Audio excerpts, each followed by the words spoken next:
Hello everyone, I'm back with another Reddit Addicts episode. If you find my videos entertaining, please kindly subscribe and like them. Thanks to everyone for your suggestions and kind notes. Now, let's get started with today's exciting stories. Cousin, F24, falsely accused me, M31, of sexual assault. Now my family is contacting me after almost 10 years. It's pretty much like the title says. I just feel so lost on what to do. This is tearing up wounds and old rage is building again. Let me give some backstory. I've grew up in what was probably the most normal of normal households. Parents worked a lot, but still managed to care for me and my 3 older sisters.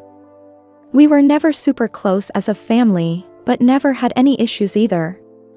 Same goes for my extended family. They always lived a few hours away, but we saw each other during summer holidays or Christmas and always got along great. But when we got older, we naturally grew apart as everyone had their own lives. I'm 31 now. In 2014, when I was 22 and attending uni, I got a phone call from my mother that turned my life upside down. I remember I didn't even answer at first, because I was gaming with friends. But she called again immediately after the first call. This was an unwritten rule in the family. If you call twice like that, it's important. Like someone died important. So when she called again, I excused myself and answered, only to hear chaos in the other end. Like people were arguing. But when my mom realized I had answered, it sounded like she went to another room and closed the door. I just asked what was going on and I heard she was crying. My memory of this conversation is a bit blurry, but she basically asked me if I had something to confess to regarding E. E is my cousin on my mom's side and is 7 years younger than me, 15 at the time. At that point I hadn't even seen E for several years. I just said no and asked what this is about. She just cried even harder and started accusing me of sexually assaulting E back when we were children. That E had told everything to my sister, and that my sister told my mother and my aunt. E had told them that back when she was 9, and I 16, she'd been playing in my room when I came in and started feeling her under her clothes and kissing her. My mother screamed at me to say something, but I couldn't even speak. It was all so absurd. I remember thinking that must be some bad joke. The last thing I remember saying was that it's not true and that E is lying.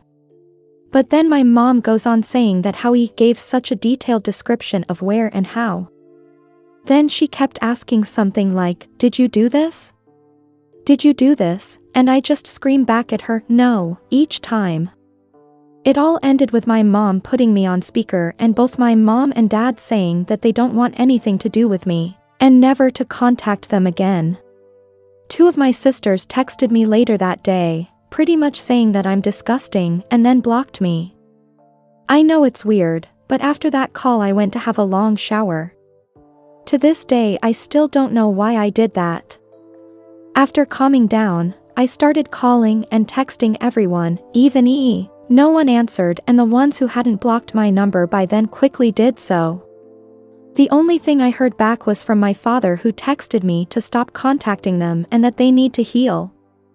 That was 9 years ago and I haven't spoken to anyone in my family since that day. To say this F***ked me up is an understatement. I was living in a haze for weeks after that and hardly ate at all. It didn't help that this was right before I was supposed to defend my bachelor's thesis and was already stressed out. Luckily my co-writer sensed something was up and saved me by controlling the conversation so that I got the easy parts. Without him I would have failed. Needless to say, no one came to my graduation. Then started the worst period of my life.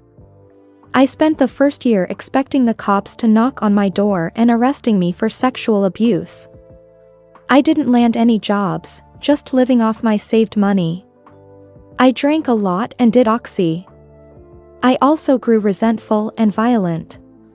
The only reason I didn't hurt anyone is because no one was around. My neighbor called the cops on me once after I had smashed a glass, but I managed to convince the officers that I had just dropped it, and they went away since there were no others inside my apartment. Instead of sleeping, I spent my nights planning how I could hurt E and make sure no one ever found out. Even thinking how I could actually do the things she'd accused me of, but much worse. I know, I'm not proud of that. I landed my first real job in my field in late 2015. Only then did things start to improve. I focused all my time on my job, as it gave me something normal to do. Recovery was a slow process, but I drank less, sober now for 4+ years, and smiled more. I lived cheap and earned good money, so I made a point of buying myself a nice gift for my birthdays, a VR headset, a motorcycle, Lego, etc. And last year I moved from my shitty apartment and bought a small house. It was an old dream of mine to have my own garage and a garden to care for. This has boosted me even more. So my life is okay now. I still got problems. I've been on antidepressants for the last few years, and while they help, it's not in a happy way. They simply remove the dark thoughts and replace them with dead ones. My trust in other people is close to non-existent. I've tried dating, but only been on 2 dates with 2 different women. It's really hard to speak like a normal person when it comes down to it. And what would I tell a potential partner when she asks about my family? Oh, you know, they accused me of a heinous crime and we're not talking anymore. But I didn't do it, I swear. My field is very male-dominated, so the only woman I really speak to is my therapist, who I like a lot. If this text was difficult to follow, I apologize. I'm not good with words on the best of days, and I started rambling a bit when it all came back to me. It's already getting long, so I will fast forward to my current issue. A few days ago, I received a text from my mother. It felt unreal and I was scared to open it at first, so I just stared at the notification for hours before opening it. Yesterday, another text followed. Translated, they basically say, Text 1. It's been so long since we talked. We miss you and want to know how you're doing. Here she writes a long text about my sisters and how my nieces and nephews are getting big. I didn't even know I was an uncle. Know that we love you and always will. Mom and Dad. Text 2. We understand if you don't want to talk to us after what happened, but please listen. Last month, the subject of you was brought up at a family gathering. During this, E was downplaying everything that had happened to her. It got so awkward that she finally admitted that nothing happened and that she probably just dreamt it. We were all appalled by this. When we last spoke, we wanted to protect E and did the only thing we thought we could do. We know that's not excusing how you were treated. What he did was wrong and we're all angry at her. We have called everyone that knew and told them the truth. We all want to speak with you and your sisters want you to meet their families. Please write back if you can find it in you to forgive us. Mom and Dad. So, yeah, that's my situation right now. I haven't answered, but they no doubt know I've seen it. Truth be told, I'm seething. So many old, shitty memories are now stirring again. I don't want to forgive them and I wouldn't trust myself to be in the same room as them right now. Part of me wants to call my family and unleash everything on them, to guilt them with everything I went through until they all hit their rock bottom. Then dedicate my life to make my cousin's life as miserable as possible. The other part wants to ignore them and continue with my okay-ish life with my motorcycle and my garden to keep me company. I don't have any friends. The only people I speak to are my coworkers, but we're not really close. I've called my therapist's clinic, but they told me she's on vacation and won't be available for weeks, and I don't want anyone else than her. So that leaves internet strangers. So please, where to go from here? Do I ignore them and continue as is, or do I answer? And if so, what to even write? I'm pretty sure meeting them in person would be a bad idea for a foreseeable future, but I'm not even sure how my life can improve from picking up those old threads. As embarrassing as it may sound, I've dreamed about the day when they apologize to be them throwing themselves to the ground and kissing my feet. Texting seems so anticlimactic now. My cousin falsely accused me of sexual assaulting her when we were minors and I was disowned. Now it has been revealed that it never happened and my family is contacting me and wants to make amends. I don't know how to respond. Edit. Holy shit, I went to bed yesterday after answering a couple of comments. I was happy then when someone just said to wait for MT therapist to come back, something that had flown over my head. Now there's 1,300 comments. I can't possibly answer all, but I'll try to read all when I get home from work. I just want to address something I saw a few people mention. That my therapist wouldn't leave for that long without telling me. I don't know how this works in other places. But this is a state-run clinic, no hourly rate or anything. I got assigned to her when first going there, which means she will continue to get me on meetings that follows. But that is not 100%. If she's on leave or sick, I might get someone else. 4 to 6 weeks of vacation is not uncommon. Story 2. My 21F fiancé, 22M, broke the engagement off because of his sister.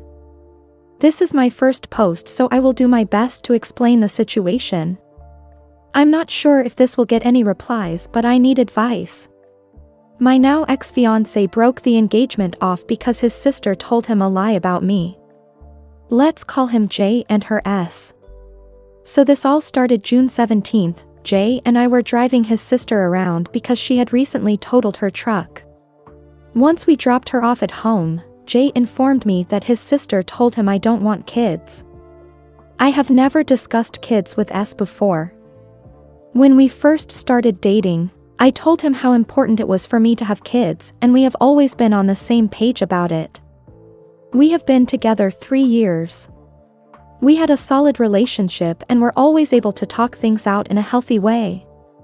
Back in November, S was served divorce papers, and ever since then it has been all about S. Jay started hanging out with her more. We made our plans around S. Jay started going out with S more than he would take me out. At the time, I didn't think anything of it because she needed some support. However, about 3 months ago, Jay stopped going out on dates with me and started going out with S without me. He refused to do anything with me, including simple things such as taking our dog for a walk. When he told me what S said about me not wanting kids, I tried reassuring him that what she said wasn't true and that I do want kids in the future. There's nothing I want to be more than a mom. Jay told me he felt like I was lying and that he wanted to separate but still be in a relationship until we can sort this out.